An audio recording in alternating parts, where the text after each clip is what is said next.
కాదండి, ఇప్పుడు నిజంగా నేను ఒకటే అంటున్నాను. నేను ఈ రోజు ఇప్పుడు ఇంటి దగ్గర నుంచి బయలుదేరాను. నాకు ఒక పైలట్ ఎస్కార్ట్. ఎంతసేపు బయలుదేరుతాను, మీకు ఎందుకు ఫోన్ చేశాను, ఒక 10 నిమిషాల్లో నేను వచ్చేస్తాను అంటే పలానా టైం నుంచి పలానా డిస్టెన్స్కి నేను రావడానికి ఒక 10 మినిట్స్ పడుతుంది. కాబట్టి నేను అంత ఎగ్జాక్ట్గా చెప్పుకుంటున్నా. దారిలో జనాలు అది వస్తే కనుక వాటిని క్లియర్ చేసుకుని రావడానికి కొంచెం టైం పడుతుంది. కానీ ఇతగాడు ఏం చేస్తున్నాడంటే జనాలందరినీ మా పోలీసులు ఎవరైనా గట్టిగా రోప్ పార్టీ పట్టుకుని ఆపారు అనుకోండి, పోలీసులు ఏంటది దాన్ని ఏమంటారు, ఏదో మమ్మల్ని ఇబ్బంది పెట్టేస్తున్నారు, పోలీసులు వైఖరి నశించాలి అని మాట్లాడతారు.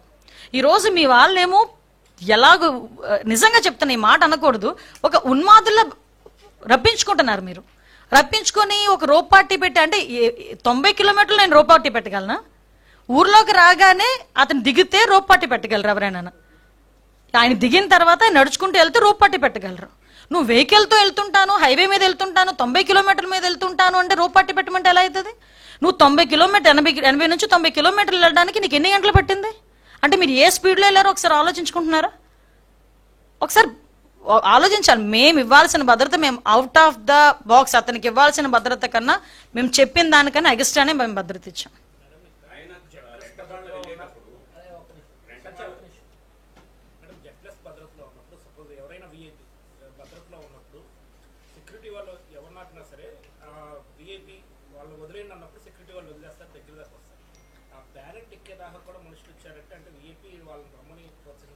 ఎగ్జాక్ట్లీ.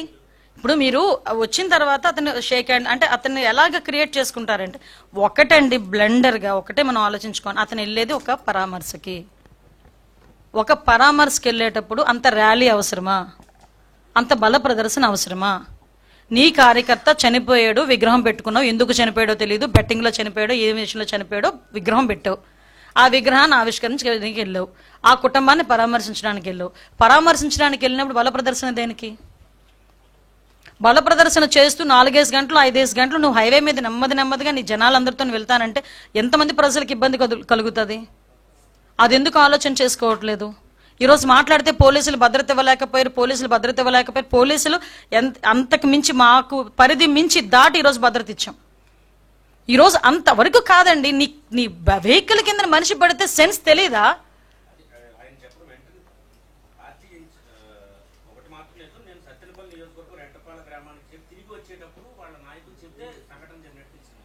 కాదండి, చిన్నది అడ్డు తగిలితేనే రాయి ఎక్కితేనే తెలుస్తుందండి. మేము వెహికల్స్ లో తిరిగిన వాళ్ళమే.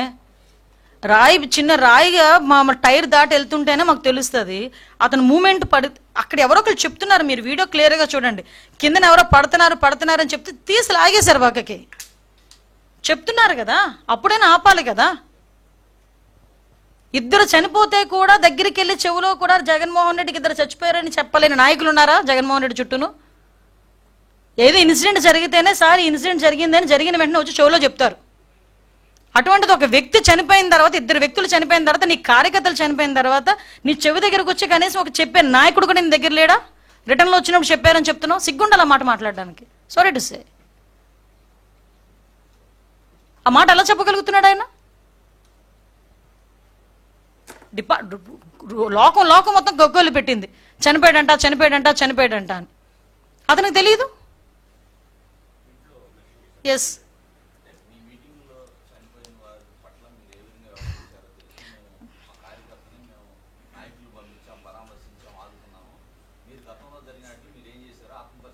ఎగ్జాంపుల్ చెప్తానండి.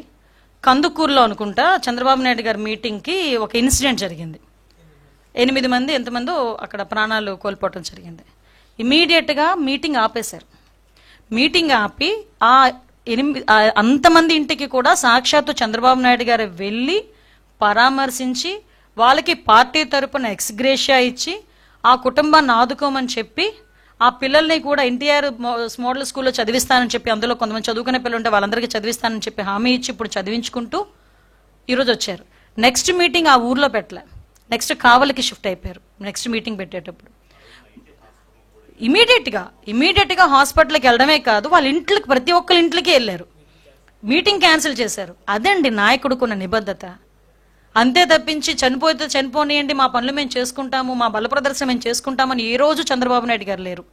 మీకు ఇక్కడ ఎగ్జాంపుల్ కూడా చెప్పాలి. రీసెంట్గా మా టీడీపీ నాయకుడే భారతీరెడ్డి గారి గురించి ఒక మాట మాట్లాడారని ఇమీడియట్గా అరెస్ట్ చేసిన పరిస్థితి.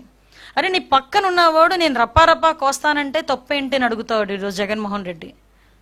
ఈ కోసేస్తానంటే తప్పేంటి అని అడుగుతాడు. అంటే ఇతనికి నరుకుడు నైజం ఇతనికి ఉంది, అది వేరే విషయం.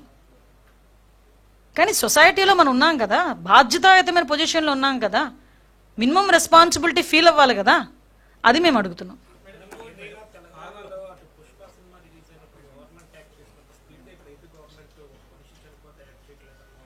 మీరు విమర్శ కాదండి, మేము ఈరోజు అన్ని ప్రూఫ్స్ పెట్టుకొని ఎలా చనిపోయాడు ఏంటి అని చెప్పి అన్ని ప్రూఫ్స్ పెట్టుకొని మేము వెంటనే మాట్లాడాం. మేము ఇలా మాట్లాడిన దానికే అదేదో ఏఐతోనేదో క్రియేట్ చేశారని ఒకళ్ళు బయటకు వచ్చి అంటారు, ఒకళ్ళు మా కార్యకర్త చచ్చిపోతే మీకేంటి ప్రాబ్లం అంటారు. అంటే వాళ్ళు నోటికి వచ్చినట్టు మాట్లాడే పరిస్థితి. కానీ as per rule as per law మేము ఏం చేయాలని మేము చేస్తున్నాం. దానికి ఎవరైతే తప్పు చేశారో వాళ్ళందరూ కూడా శిక్ష అనుభవించాల్సిందే.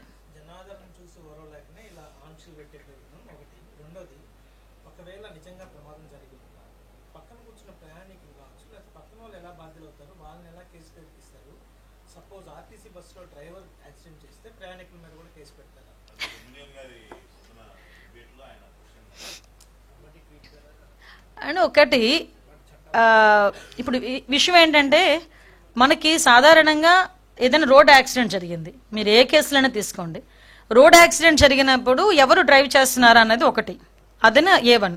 కార్ ఎవరిది, ఓకే, అతను ఆటోమేటిక్గా కేసులో ఉంటాడు. కార్లో కూర్చున్న వాళ్ళు ఎవరు, అది కూడా ఆటోమేటిక్గా కేసులో ఉంటారు. ఇది జనరల్గా వచ్చే ప్రొసీజర్ అండి, ఇది జనరల్గా వచ్చే ప్రొసీజర్. ఇప్పుడు ఆర్టీసీ బస్సులు ఇవన్నీ గవర్నమెంట్వి, ఓకే, గవర్నమెంట్ బస్సులకి సంబంధించి ఏదైనా యాక్సిడెంట్ జరిగితే దానికి ఎలా చేయాలి ఏంటనే దానికి ఒక రూల్ పొజిషన్ ఉంటుంది. ఇప్పుడు ఇలాంటి ర్యాలీల్లో జరిగేటప్పుడు ఏం చేయాలనే దానికి ఒక రూల్ పొజిషన్ ఉంటుంది. ఎస్పెషల్లీ తన సొంత వాహనాల్లో వెళ్ళేటప్పుడు నిర్లక్ష్యంగా ఏమంటే కేసులు ఇవన్నీ పక్కన పెట్టండి. నేనేమంటానంటే ఇవన్నీ పక్కన పెట్టండి, మానవత్వం ఏమైంది? నేను అడిగే స్ట్రైట్ క్వశ్చన్ అదొక్కటే, మానవత్వం ఏమైంది? నువ్వు నోరిప్పితే మానవత్వం, నీతి, నిజాయితీ, మానవత్వం అని 3 పదాలు ఉచ్చరిస్తావు కదా, ప్రతిపక్షంలోకి వచ్చేసరికి, అధికారులు ఉన్నప్పుడు అవన్నీ రావు. ప్రతిపక్షంలోకి వచ్చేసరికి మానవత్వం, నీతి, నిజాయితీ, అవినీతి రహిత ఇవన్నీ ఏదేదో మాట్లాడుతుంటాడు కదా. మరి ఈ రోజు మానవత్వం ఏమైంది?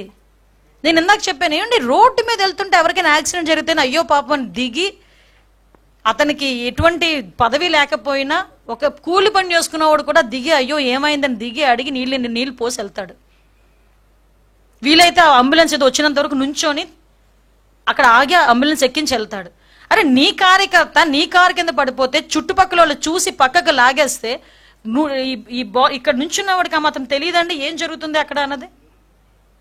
మళ్ళా తిరిగి మాకేంటి సంబంధం అని అడుగుతున్నారంటే నిజంగా అందుకే అంటున్నా, దాని గురించి మాట్లాడకపోయినా జగన్మోహన్ రెడ్డి విలువ పెరిగేదేమో, మాట్లాడి ఇంకా విలువను తగ్గించుకున్నాడు. నాకేంటి సంబంధం అని అడిగి ఇంకా విలువను తగ్గించుకున్నాడు. ఓకే,